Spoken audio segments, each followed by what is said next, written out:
الذي أمرنا بأن نصلح معيشتنا لنيل الرضا والسعادة ونقوم بالواجبات في عبادته والتقوى. أشهد أن لا إله إلا الله إقرارا بربوبيته وجلاله، وأشهد أن سيدنا محمدا عبده ورسوله المصطفى لسائر خلقه من جنه وإنسه. اللهم صل على سيدنا محمد اللهم صل وسلم عليه وسلم تسليما كثيرا. أما بعد، فقد قال الله تعالى في القرآن الكريم وهو أصدق القائلين: أعوذ بالله من الشيطان الرجيم، بسم الله الرحمن الرحيم. ومن آياته أن خلق لكم من أنفسكم أزواجا لتسكنوا إليها وجعل بينكم مودة ورحمة إن في ذلك لآيات لقوم يتفكرون. وقال صلى الله عليه وسلم: النكاح سنتي فمن رغب عن سنتي فليس مني. صدق الله العظيم وصدق رسوله النبي الحبيب الكريم، ونحن على ذلك من الشاهدين والشاكرين والحمد لله رب العالمين. Hadratul Mukarramin yang sangat kita muliakan, tentunya para guru, para orang tua, para tokoh agama dan masyarakat. Hadir bersama kita Hadratul Mukarram Dr. Andes Kiai Haji Nikmat MPD, mata'anallah bituli hayatiku. Amin. Teriring doa semoga beliau senantiasa dalam lindungan Allah. Amin. Disehatkan jasmani dan rohaninya. Amin. Ilmunya berkah dan manfaat. Amin. Juga yang saya muliakan, orang tua saya, kawan saya, abang saya, Bapak Masim Yahya SHSE. Yang saya muliakan Bapak Haji Hasnah Wijaya SE selaku DKM Musola Suburus Salam dengan seluruh jamaahnya. Juga yang saya muliakan Bapak Sain SE RT setempat kita, RT 011 Bapak Suhaidi. Juga yang saya muliakan Al-Mukarram Al-Ustaz Ahmad Saiful, MC kita, pengatur acara kita malam hari ini Al-Mukarram Al-Ustaz Bukhari yang saya hormati, tim hadroh yang saya banggakan, dan semua para tokoh, para sepuh lain. Maaf saya tidak sebutkan namanya. Teriring doa untuk mereka semua, semoga Allah meridhoi hidup dan matinya. Amin. Amin. Tidak lupa kepada sahibul hajat yang malam ini menjadi sabab kita kumpul di sini, makan pisang bareng. Ada kan pisangnya ya, Pak? Makan kue bareng, makan entar makanan intinya terakhir insya Allah keluar. Bapak Syarifuddin dan Ibu Nurma Syarifuddin, benar ya? Kalau Syarifuddin salah. Yang lebih kita kenal dengan panggilan kerennya Bang Edo. Edo pada langit. Kita doakan semoga mereka dengan keluarga besarnya diberikan kebahagiaan yang sempurna oleh Allah. Amin. Di hari atau di pesta pernikahan putrinya, semoga pestanya berjalan baik dan lancar. Berkah tamunya, berkah jamuannya, berkah Itu. rezekinya. Pintunya kan pintu. Selesai Dorong. pesta pernikahan tidak meninggalkan Iya. utang. Ya siapa? Amin ya rabbal Alamin. alamin. Juga kepada calon kedua mempelai yang insya Allah besok jam 10 dijadwalkan akan diakad-nikahkan Nggak ada ya? Neng Cindy dengan Bang Anas. Semoga proses akad nikahnya dilancarkan. Keluarga yang akan dibentuk sebagaimana harapan kita semua para pendahulunya. Sakinah, mawaddah, warahmah. Amin. Nambah. Amin ya rabbal Alamin. alamin. Dan semua para bapak yang hadir, para jamaah yang hadir, yang tidak saya sebutkan satu persatu yang saya muliakan. Waktu menunjukkan di jam 9:10 di jam saya, entah di jamnya bapak. Jam 8. Insya Allah setengah 10 saya selesaikan. Nggak nyampe 1 jam insya Allah Pak. Karena tadi saya juga baru dibisikin, begitu mau dimulai Ustaz nanti tawasulan sekalian ya ngomong tausiah, baru dibilangin di sini dikit aja. Alhamdulillah kalau disuruhnya dikit aja. Karena mau dikit ya, mau panjang, mau lama, sama aja Pak. Iya. Ya, begitu. Bersama kita bersyukur kepada Allah Pak. Alhamdulillah kita masih enak tidur. Alhamdulillah kita masih enak makan. Alhamdulillah kita masih kumpul bersama keluarga kita. Di Gaza sana, di Israel sana, sekarang dihantui oleh kematian. Karena setiap hari mereka nggak tahu di sebelah mana bom meledak. Jangankan mikirin besok makan apa, nyari tempat sembunyi untuk selamat aja itu dan itu. Maka kita bersyukur Bojong masih aman. Rudal Oresnik nggak nyampe kemana. Alhamdulillah. Tapi alhamdulillah Putin sama Prabowo jadi teman baik. Kalau nggak jadi teman baik saya ngeri juga rudalnya dikirim ke sini. Walaupun ketegangan sudah mulai muncul. Makanya nih yang belum pada nikah saya cuma mau ngingetin, buruan sebelum perang dunia ketiga pecah. Kalau udah perang dunia ketiga pecah, ribet nyari penghulu, ribet ngundang ustaz. Salawat salam kita sanjungkan kepada penghulu alam Nabi besar Muhammad sallallahu alaihi wasallam. Berkah beliau kita semua nih Pak bisa kumpul saling mengenal satu dengan yang lain. Sebab beliaulah yang membawa misi itu sebagaimana Allah pesankan kepadanya.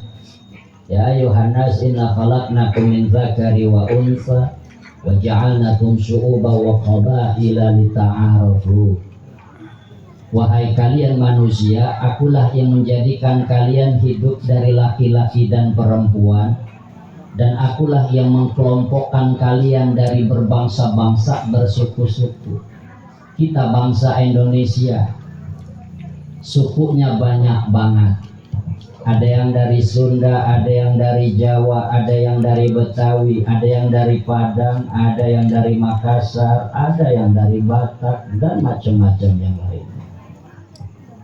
Walaupun kita tidak satu suku, tetapi Allah mempertemukan kita. Lah inilah kita lagi ngamalin apa yang disebut dengan sunnahnya Rasulullah. Lita'arafu, walaupun kita berbeda suku, kita bisa kumpul bareng, nggak main pukul-pukulan.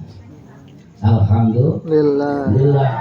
Kenapa bisa sebegitu? Karena kita punya Tuhan yang sama, punya Nabi yang sama, sedang mengamalkan ajaran yang sama. Kita ingin semua saling mengenal. Hidup kalau udah saling mengenal indah. Benar kan ya? Kita bisa nikah sama istri kita lantaran kita kenal dia. Kalau kita nggak kenal, mungkin kita nggak mau menikahi dia. Terjadi baik zaman dulu ataupun zaman sekarang, berapa banyak anak yang dinikahin sama pilihan bapaknya atau orang tuanya, mereka menolak. Kenapa? Sebabnya cuma satu, nggak kenal. Kalau mungkin kenal mereka mau. pentingnya arti saling mengenal. Tapi di sini alhamdulillah kita bisa berkumpul, semua adalah berkah daripada baginda Nabi. Semoga sholawat yang tadi sudah kita lantunkan Allah sampaikan kepada kekasihnya baginda Nabi Muhammad, dan semoga baginda Nabi Muhammad mencurahkan syafaatnya kepada kita. Amin ya rabbal alamin. Para bapak yang dirahmati Allah, 15 menit baru pembuka. Sering saya katakan terjadi pergeseran nilai antara kita generasi sekarang dengan orang tua kita generasi terdahulu. Kita sama-sama menikah, orang tua kita dulu nikah, orang tua kita dulu pacaran. Anak kita sekarang nikah, anak kita juga diawali dengan pacaran. Tapi gaya nikah dan pacaran orang tua kita dengan kita berbeda.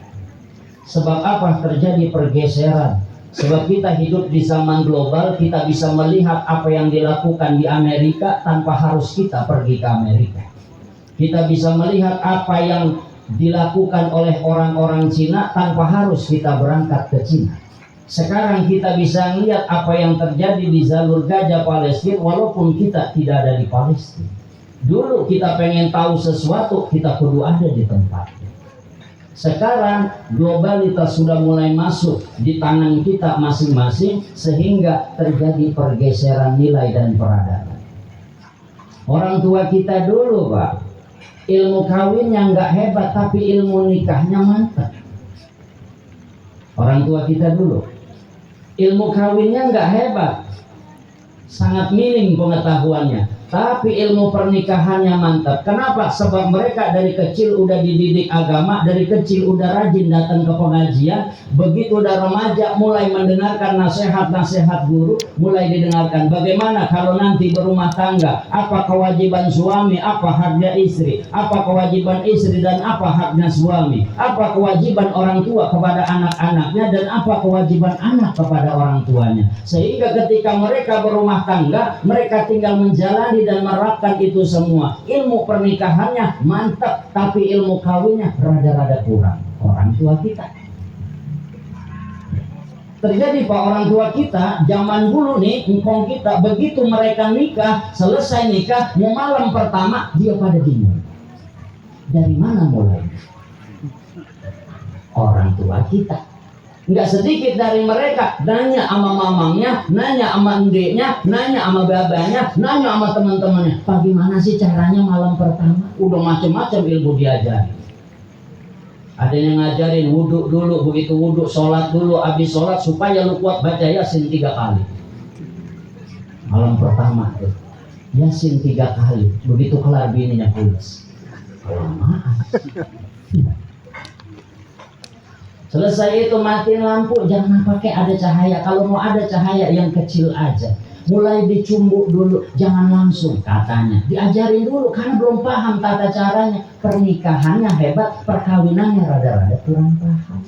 Kembalikan sama anak zaman sekarang, membangun rumah tangganya terlalu mudah untuk gagal. Berapa banyak sekarang rumah tangga yang usianya nggak nyampe puluhan tahun, nggak nyampe belasan tahun, sudah gagal rumah tangganya. Artinya ilmu pernikahannya sangat minim, tapi ilmu kawinnya hebat.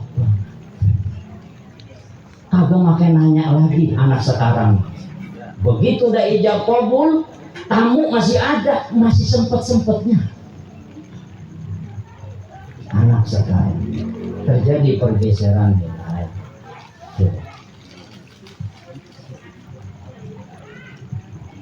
Kenapa kita sekarang hadir di sini? Nah, Bapak Saripudin mengundang kita untuk mendoakan putrinya besok akan diakad nikahkan. Kenapa dilakukan hal ini? Mengikuti sunnahnya Nabi. Ajarannya bersumber dari Al-Quran dan itu adalah kalamullah. Tujuannya cuma satu, pengen senang. Tujuannya cuma satu, pengen bahagia. Manusia, Pak, hidup di dunia cuma satu, kepengenannya senang, dah itu aja. Terlepas itu dibenarkan oleh agama ataupun tidak, tetapi apapun yang dilakukan oleh manusia pasti tujuannya satu, pengen senang. Mesti seperti itu. Kesenangannya kita beda-beda, Pak. Ada yang kesenangannya dia mencari kesenangan dia kalau udah bawa joran, bikin umpan, duduk di empang, ngobrol sama teman, ada rokok sama kopi, dia ketawa ketiwi dengan teman-teman di empangnya. Seneng dia. Kenapa? Kesenangannya ada di situ. Ada yang kesenangannya lain lagi, dia nggak suka main di empang, tapi setiap malam dia nyari teman 3 orang. Duduk hadap-hadapan berempat. Ada yang kecil, kartunya gaplek, ada yang rada lebar, namanya Reni. Yang atuk megang pulpen sama buku. Setiap selesai permainan dihitung mati berapa. Kan gitu kan? Kumpul begitu berjam-jam, dia kuat. Kenapa? Karena senang. Ada yang kesenangannya ngumpul di pos sama teman-temannya, walaupun cuma cerita tentang tarikan. Tadi gua narik enak banget, kenapa? Perempuannya cakep banget, gua antar ke sono, cuma cerita. Ngatu lagi teman yang ngobrol lagi, lu enak tadi ketemu yang perawan. Wah, masya Allah, gua pesan GoFood, begitu gua anterin, ternyata orangnya kagak mesen.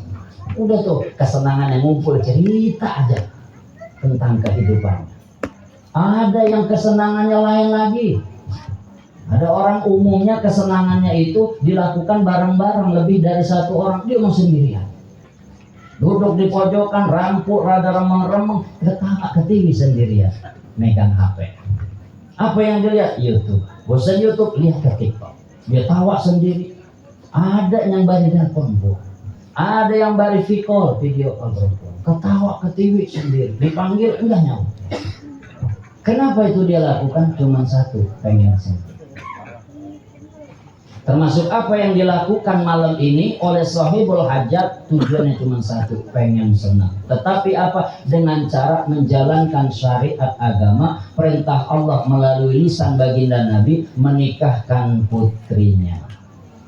Ini adalah ajaran Nabi dan ini ada ajaran agama Islam dan ini dibenarkan. Sebab dulu Pak, sebelum baginda Nabi diutus ke alam dunia, orang jahiliyah punya macam-macam pernikahan. Bahkan dalam satu kitab saya baca ada 13 macam pernikahan di zaman jahiliyah. Kitabnya Al-Hawi Al-Kabir. Macam-macam zaman jahiliyah perkawinan, Pak. Itu dibenarkan oleh mereka sebelum Nabi Muhammad diutus. Ada beberapa di antaranya akan saya ceritakan dan saya sebutkan. Ada perkawinan di zaman jahiliyah namanya istibdo. Apa Pak? Istibdo. Istibdo adalah perkawinan. Begitu laki perempuan nikah, dia menjalani rumah tangga, lalu kemudian dia cari orang.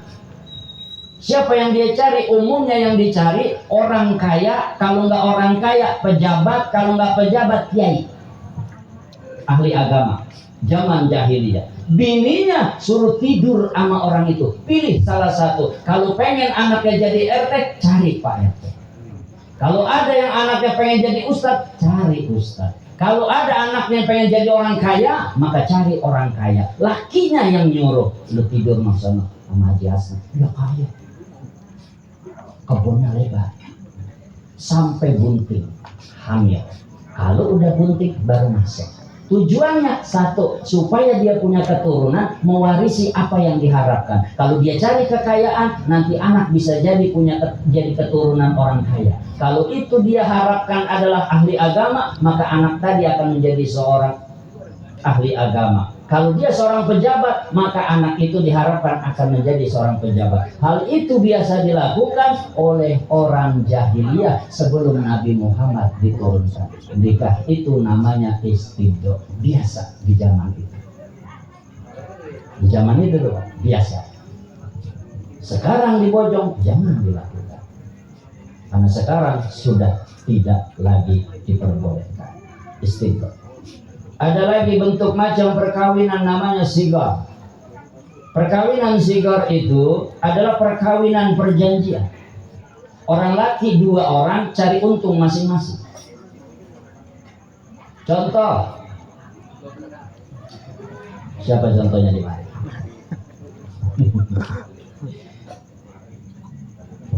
Bapak Masuk sama Bapak Anam. Ya, Bapak Masuk Masim sama Bapak Anam. Pak Anam punya anak cakep, Pak Masim punya adik cakep, tukeran. Nah, anak lu gua kawinin ya, lu kawinin adik gua. Boleh zaman itu. Pertukaran namanya. Jadi kalau ada dua orang laki-laki menukar seorang perempuan, entah itu anaknya, adiknya, atau mungkin sepupunya. Karena perempuan zaman itu tidak punya hak untuk melawan. Tukeran, asyik. Ada lagi Pak macam perkawinan lain namanya badal. Badal itu adalah sebuah perkawinan. Judulnya bosan sama bini. Saya dah umpamakan. Contoh nih, saya punya istri. Guru kita Ustaz Nimat kan punya istri. Dulu tukar pakai bininya. Nah itu begitu. Tukar pakai istrinya. Kalau seumpamakan suaminya saling meridoi, maka istri tidak punya hak untuk menolak. Boleh tukar pakai bini. Zaman dulu disebut badal. Terjadikah sekarang? Terjadi. Saya baca beberapa artikel di YouTube dan juga di Google. Ternyata itu terjadi sekarang. Bukan hanya di luar negeri, sudah masuk di Indonesia. Pertukaran istri. Di satu tempat hotel yang sama, tukeran bini. Badal. Terjadi lagi Pak. Ada satu pernikahan atau perkawinan lagi Pak. Namanya mahram. Di zaman jahiliyah ini hal biasa, bukan sesuatu yang hina. Jahiliyah bukan sesuatu yang hina, tetapi sesuatu yang biasa di zaman itu. Apabila ada seorang bapak memiliki anak yang cantik, dia nggak rela anaknya dinikahi oleh laki-laki lain, maka si bapak itulah yang menikahi anak. Apabila ada seorang kakak beradik, dia sama-sama suka, maka dia boleh menikah di zaman itu. Zaman sekarang terjadi lagi, bahkan di Jerman sudah disahkan undang-undangnya. Disebut dengan panggilan kerennya incest. Pernikahan bapak sama anak, emak sama anak, saudara laki sama saudara perempuan. Terjadi lagi. Itu jahiliyah sudah ada. Ada lagi macam perkawinan lain namanya ar-rayah. Ar-rayah adalah ada seorang perempuan ketika dia pengen punya laki, dia pasang bendera di depan rumahnya, nama bendera itu ar-rayah. Siapa orang laki lewat dan lihat bendera itu, pasti dia paham, berarti perempuan ini pengen ditidurin. Siapa aja yang lewat boleh masuk tidurin tuh perempuan. Batasnya 9 orang laki-laki, tapi nggak bareng, ganti-gantian sampai si perempuan hamil.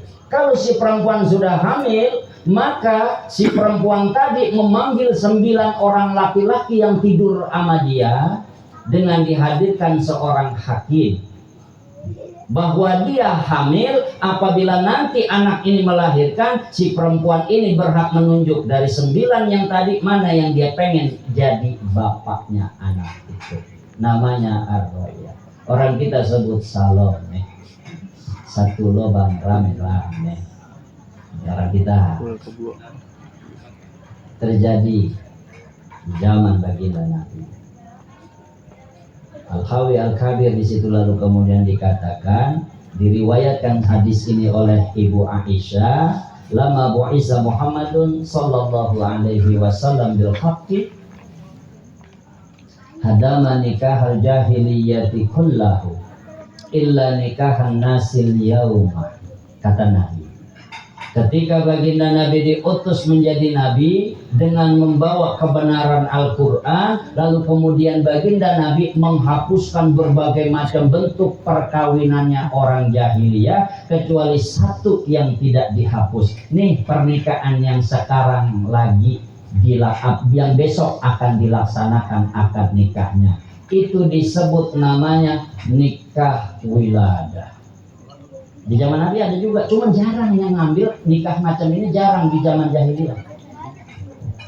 Nikahul wiladah, perkawinan wiladah itu adalah seorang laki-laki menyukai perempuan dengan cara baik-baik, dia membawa keluarganya datang kepada orang tua perempuan meminta dengan sopan untuk dijadikan bakal calon istrinya, lalu kemudian membawakan mahar segede-gedenya mahar. Zaman itu namanya wiladah. Itulah pernikahan yang disisakan oleh baginda Nabi atas perintah Allah. Masih ada lagi nikah mut'ah, di zaman itu juga terjadi. Apa nikah mut'ah? Nikah mut'ah itu adalah sebuah perkawinan, tetapi di atas hitam dan putih ada catatan kontraknya. Ini masih dilaksanakan terutama di negara yang alirannya Syiah, Iran. Masih ada Irak, masih ada nikah mut'ah. Nikah mut'ah, nikah kontrak. Kayak kita kontrak, Pak. Kita nikahkan perempuan dengan catatan waktu 3 tahun aja jadi bini saya. Udah 3 tahun telah. Kalau mau diperbarui, lah kontrak baru dong. Itu namanya mut'ah. Terjadi di zaman jahiliyah. Itu juga dihapuskan. Ada pernikahan lagi, poligami. Nah, poligami sama Nabi tidak dihapus, tetapi diatur tata caranya. Di zaman jahiliyah, poligami tanpa batas. Siapapun yang dipengenin sama laki-laki, kalau dia merasa sanggup, maka dia boleh menikahkan berapapun jumlah perempuan di zaman jahiliyah. Begitu baginda Nabi diutus, pernikahan yang dibenarkan adalah pernikahan seperti yang sekarang disebut wiladah. Lalu kemudian Nabi mengatur poligami atas anjuran dan perintah Allah. Dibatasi jumlahnya menjadi 4, diberikan syarat dan tata caranya.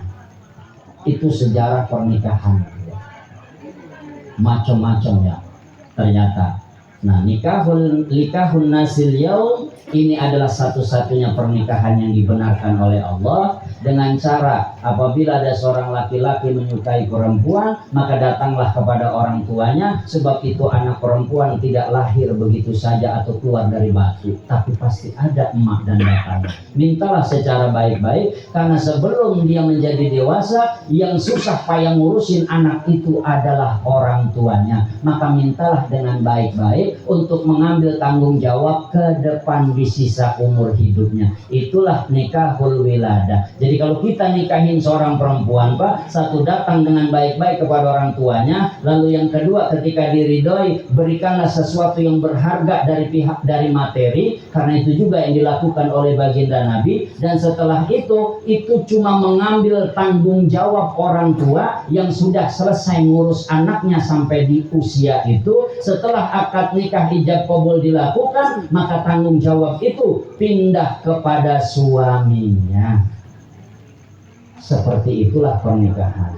Maka baginda Nabi dalam satu hadisnya juga mengatakan, ma'ata'amta zaujata, tidaklah seorang suami memberi nafkah kepada istrinya, fahuwa laka sadaqah, kecuali Allah akan mencatat itu adalah sedekah. Apa aja Pak kita kasih sama bini, dicatat oleh Allah sebagai sedekah suami kepada istrinya. Jadi jangan pelit-pelit sama istri, jangan waktu pacaran doang royalnya minta ampun. Kita begitu kan ya Pak, termasuk saya. Saya waktu pacaran gini, saya nggak minta apa-apa juga saya beli, nggak minta. Saya mau itu apa nggak saya tawarin, mau itu apa nggak saya tawarin. Waktu itu juga masih pantas sih Pak, orang saya bos minyak waktu itu, bos minyak tanah. Begitu minyak tanah diganti ke gas, saya berhenti jadi bos, jadi ustadz akhirnya. Harus sedang apa adanya Pak, dibayar alhamdulillah, enggak pun nggak boleh mah. Kan begitu aturannya. Yang gerutu aja dikit mah nggak apa-apa. Namanya gerutu ya, kan kita manusia. Begitu Pak, dulu zaman saya juga pacaran begitu. Apa yang mahal-mahal kita beliin lah, pokoknya yang dia suka kita bela-belain. Handphone yang berapa harganya kita bela-belain. Begitu sudah berumah tangga harusnya itu pun dilakukan. Alhamdulillah saya masih berusaha berjuang untuk melakukan hal itu. Semoga Bapak semua ini yang udah pada berkeluarga, apabila itu belum dilakukan, semoga mulai kita sadarkan diri kita bahwa istri kita itu bukanlah budak untuk kita. Walaupun kita adalah pemimpinnya, mereka adalah makmum kita Pak, bukan budak kita. Itulah kedudukannya istri di mata Allah. Kita cuma untuk disuruh membimbingnya agar lebih mendekat kepada Allah, agar bisa mencintai Rasulullah. Tujuannya cuma itu dalam rumah tangga. Kitalah yang menjadi orang yang dititipkan, setelah dititipkan tanggung jawabnya kepada kedua orang tuanya.